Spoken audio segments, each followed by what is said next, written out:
All right, clap it. Let's go. Yeah. Yeah. Hey, yo, what's going on, everybody? My name is Hero, and this is Coding with Strangers, and I want to talk about something. I want to talk about all the broke people in the back. Yeah, I'm talking to you. What you filling out 30 applications a day? You've been having random people call your phone offering you jobs. They ghost you, and they never get back to you. And you're probably thinking to yourself, why does it seem like no one likes me? It's probably because you don't go work out. Go to the gym. You look good, you feel good. You feel good, you play good.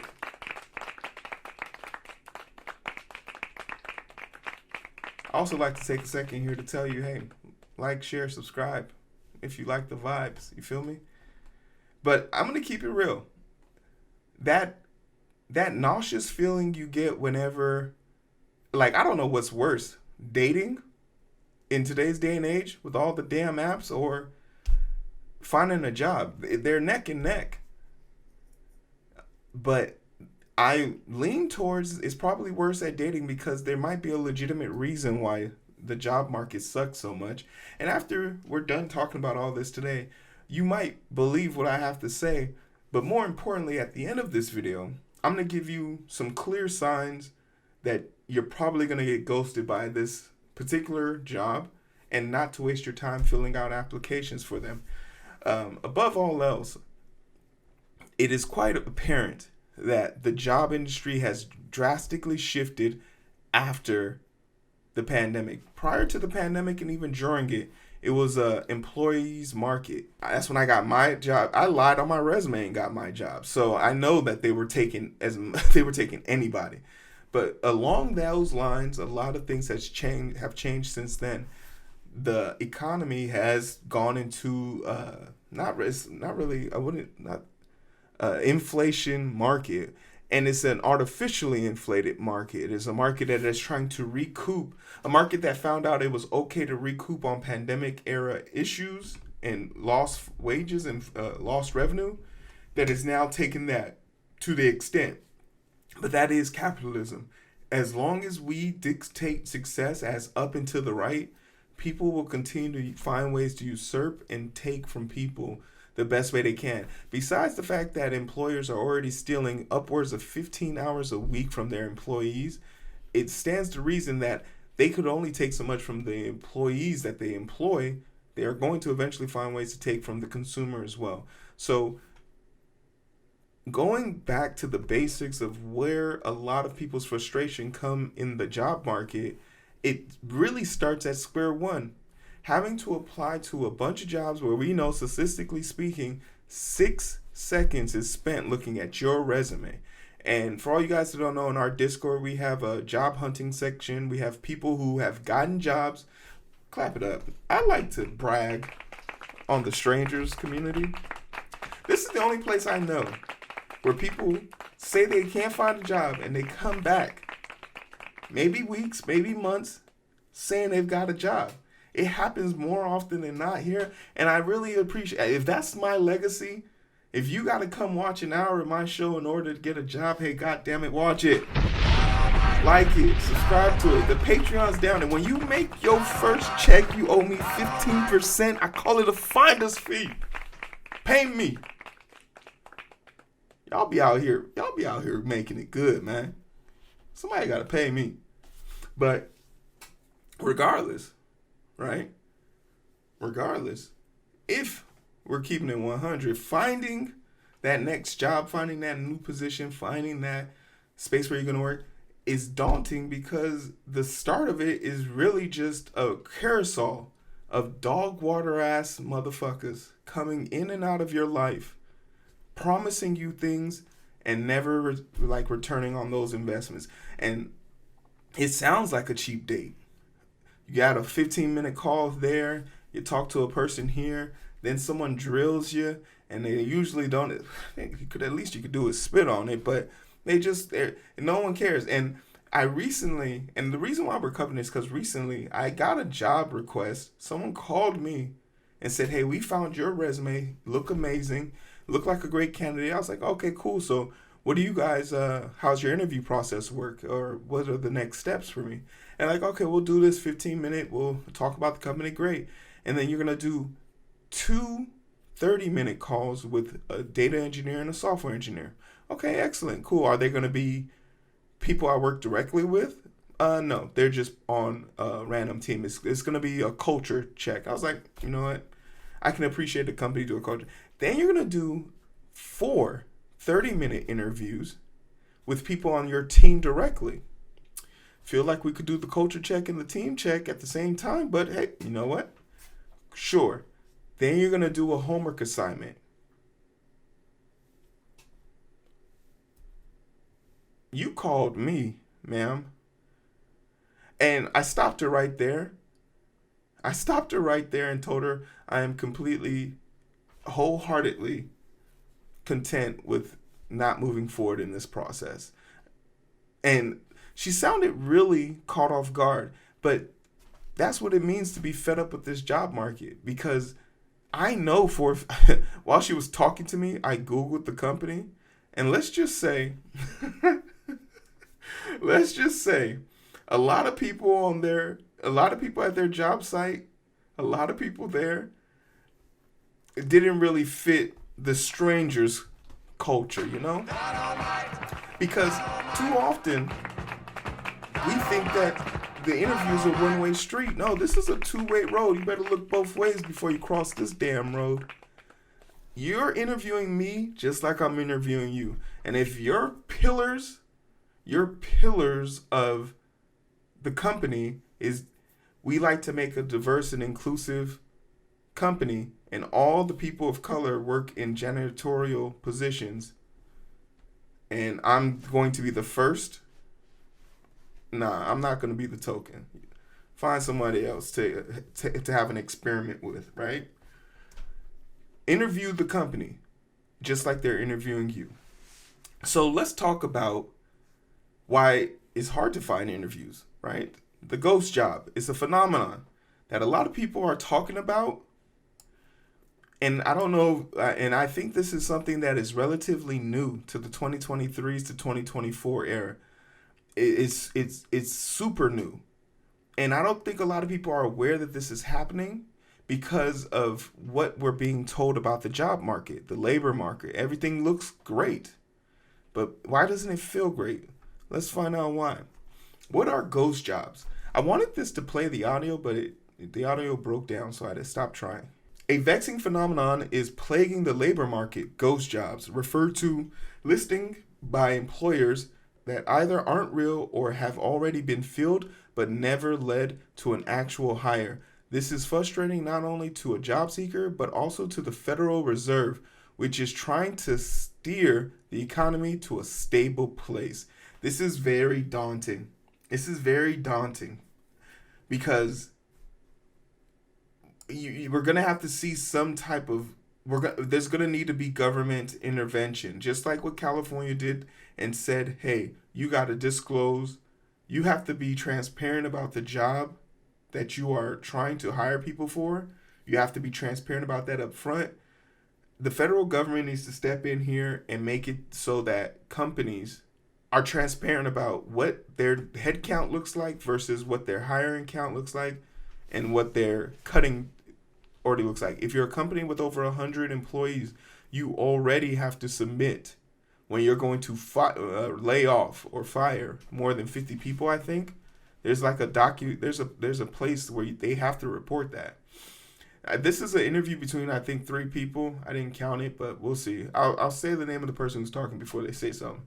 Mary Lou Kelly, who's the host. The official unemployment rate here in the U.S. has been at a historic low for a while now, but there are still stories of job seekers who are not hearing back from potential employers. Our colleagues over at the Indicator, Darian Woods and Wailin Wong, explain why their so-called ghost jobs seem to be on the rise. Woods, the job market is a mysterious place right now. Ivan, for instance, is a writer in the LA, and about a year ago, he was looking for writing or admin job, but he couldn't tell if any one of them were real. Ferdinand is almost like swinging at a piñata blindfolded. It's like, what am I going to hit, if anything? Wong, part of the trouble was ghost jobs. And when we talk about ghost jobs, there's a few things that could be going on here. First, it is outright scams. This is so true. The amount of people calling me, asking me if I can work for them, and I'm like, where'd you see my resume? Oh, you're in our job board. Okay, so tell me, can I work for you? Look at my job, look at my resume, and like, if someone's calling you and they don't even know your name, that's just a clear red flag. And if they ask you for money, we've covered this before. People asking you for money is wild. Hey, we need you to pay for your shipping and handling. Nah, I'm good. I don't. If I have to pay for it, I don't need it. I don't need it. I don't need it. You can keep it. Where job listings are purely there as bait to get your contact details or even ask applicants for money, then there is ghosting, where an employer or recruiter doesn't get back to you after you're gone in for an interview.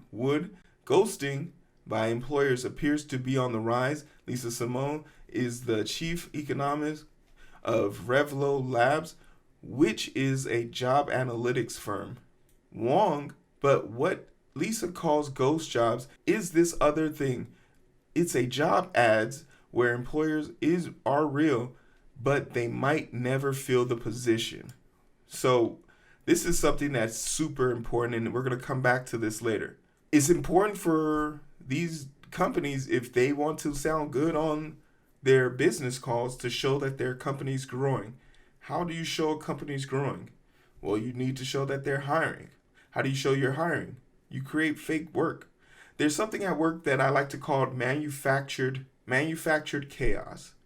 Whenever a manufactured chaos meeting happens, it's usually at the beginning of a quarter. There's this big humrah to get more projects, to do more things, to do more. And it's because middle managers feel pressed because now they have to show that the growth is still happening and new projects are still happening. And what it really just causes is overwork. Because now you have your main task with some funny job on top of that job that you're already doing. So imagine you're doing your job great. You get high marks on your job and everything's going great, and your manager or your whoever gives you another job because they want to be able to show that, this person's working so hard to keep up, that everything must be good. It's a figment of our imagination, the illusion of hard work. I call it manufactured chaos. I actually called it something else. Someone was describing to me how they were having a bad day at work, and I was like, what was the word I used? Oh, manufactured concern. Manufactured concern. It's just this constant, we got to do something. They're so concerned about the next job, the next task. 1 in 5 postings wouldn't result in a hire. And now it's almost so that 1 in 2 job postings don't result in a hire. So it's getting worse. And we have numbers to back this up. We actually have labor numbers to back this up. Wong, understanding ghost jobs is really important because we don't want a false picture of how the economy is doing.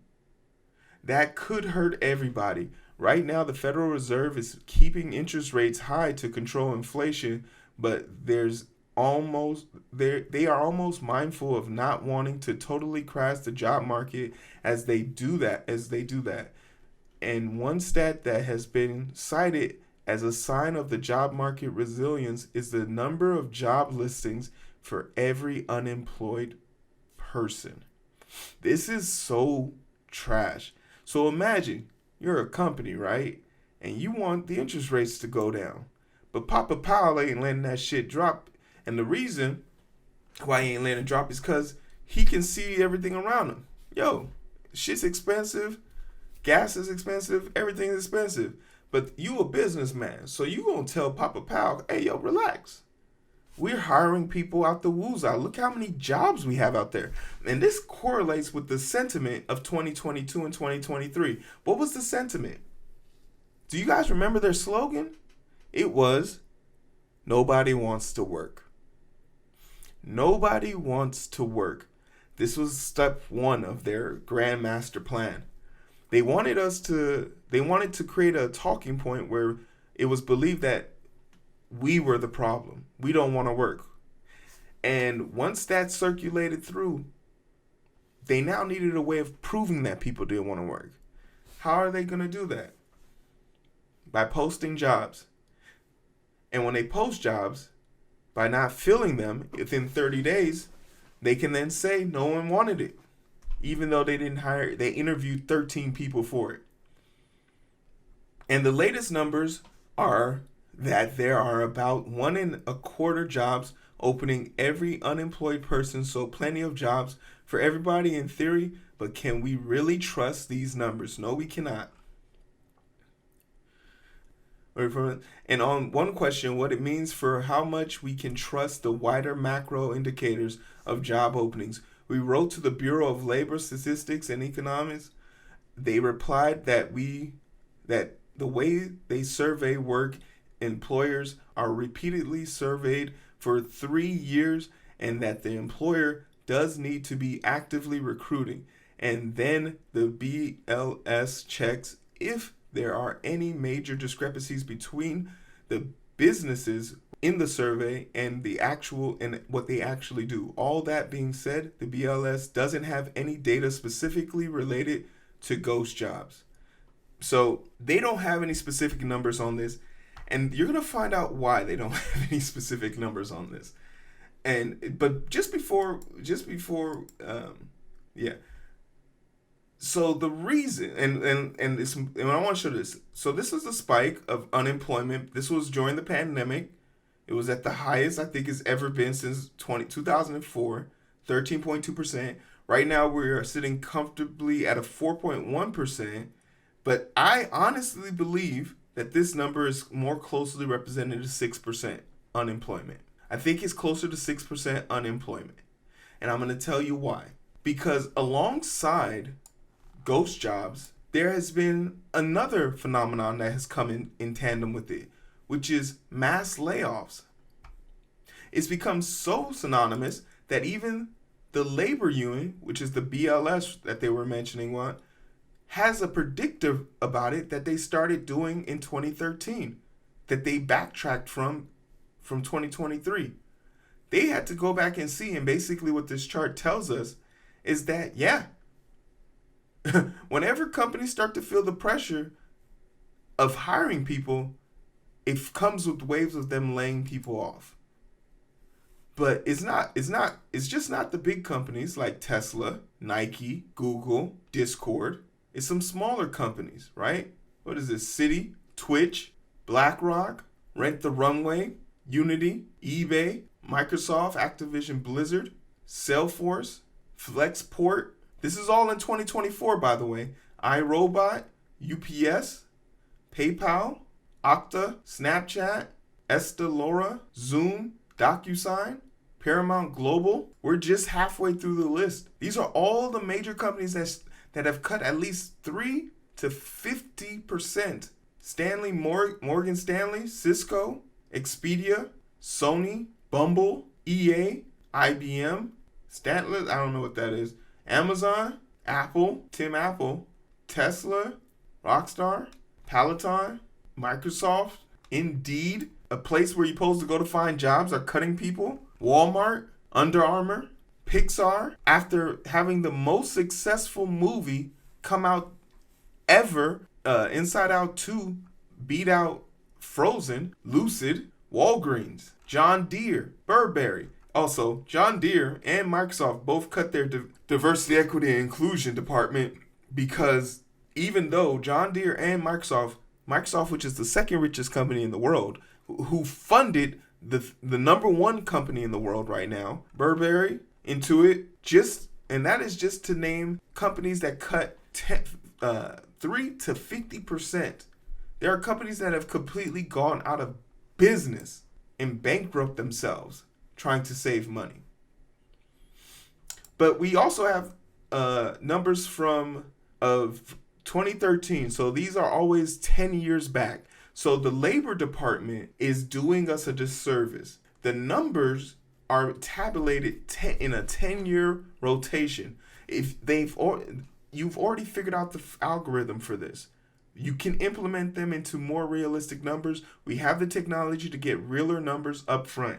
But the numbers from 10 years ago are showing us that the trend there's something wrong here. Also, keep in mind of the type of jobs they're tracking. I just showed you a vast majority of the companies that make up the S&P 500. None of those companies manage food services, tax preparation services, motion pictures and video production, temporary help and services, school unemployment and transportation, payroll services. They're tracking jobs. They're tracking jobs that if you had today and you lived in a major city, no disrespect, I want better for you, but you're probably a one paycheck household. That's a dual income household. They're tracking skiing facilities. That's a seasonal job. That's a summer job. So now we know that they're not even tracking jobs that actually feed the economy, because those companies imagine the companies taking the biggest tax cuts in the world, not feeding the index funds, but they're not being held responsible for the jobs that are being created in the economy. What does every company tell us when they try and move into a new territory, a new state, or a new area, a community? We're going to bring jobs. So why aren't we tracking those? Check the number for 2011. Initial claim was 23. Initial claim, and this was April's peak, and these were industries, so this was for unemployment. This is 2011. Going up to 2013, they didn't this data wasn't even you see how nice this one was? They're not even building out PDFs all the way for this shit. This is still in just HTML. I had to pull the HTML for this. And it's up to 11,000. But the prior industries that they cover for 3 years, this was 10,000 now. 10,000 now. The year before, it was 8,000 and 7,000 respectfully. It's increasing. The trends are showing that they're increasing. So now what do? We know that ghost jobs do exist. We know that the labor union isn't doing enough work, aren't being counted as jobs to even acknowledge in the job board. So now, so how do you protect yourself? There are some quick ways to identify, has the job been posted for a really long time? Anything that's been posted for over 30 days, you should not be applying to. You should, and if there's over 50 applicants, I wouldn't waste my time. Is the job posting light on details? If a job has the audacity to give you a pay scale without giving you details about the job, it's a trap. Is the career website posting inconsistent with the company's own website? This happens a lot. You click on a link, it takes you to the website. The website says the link is down. So if there's a job that you want, I always recommend applying at the company's website. Never apply on LinkedIn, never apply on Indeed. Their job is literally to get you to give up your information so that they can sell it. LinkedIn and Indeed are data brokers. Has the company recently announced rounds of layoffs? It is ridiculous for Amazon to fire 10,000 people and have over 80,000 job openings listed on LinkedIn. That just doesn't make sense. Amazon can't lay off a whole entire division and then say we're hiring 80,000 people. Look how great we are. You gotta watch the news on that. Does the position seem too good to be true? Yeah, I've seen this before where they're offering $100 an hour quick call, call now for a quick consultation to see if you're a match, don't call them. No one is. When was the last time you found money in the streets? Last time I found money in the streets, I was in a sandbox. I'm lying. I was actually on 6th Street in Austin, and I found $100 bill. I found $100 bill. Does there seem to be a strong internal candidate? This is also something that is a red flag. When I'm in an interview and they say, "Do you have any questions?" and I'm looking at the people who are interviewing me, one of my questions always is, "You've been here for 5 years, and you work in this department, and this is a managerial position, so I would be your supervisor. Why aren't you being considered for this role instead of me? You've been here 5 years. You're easy." Like, whenever I come in, I see that, I immediately feel like I've wasted my time. But that's not, there's still more. I got a more tidbit to you. A great reason about this is happening is because, the snake is eating its tail and is catching up to itself, right? Snake eating its tail. Capitalism it mandates that everything must go up and to the right. It must go up and to the right. So, that's the truth. Then we know that they're willing to sell out their own by cutting their staff to boost, so their payroll, taxes and payroll goes down, so it boosts their sales immediately and boosts their revenue immediately. And then they'll do it to employees too.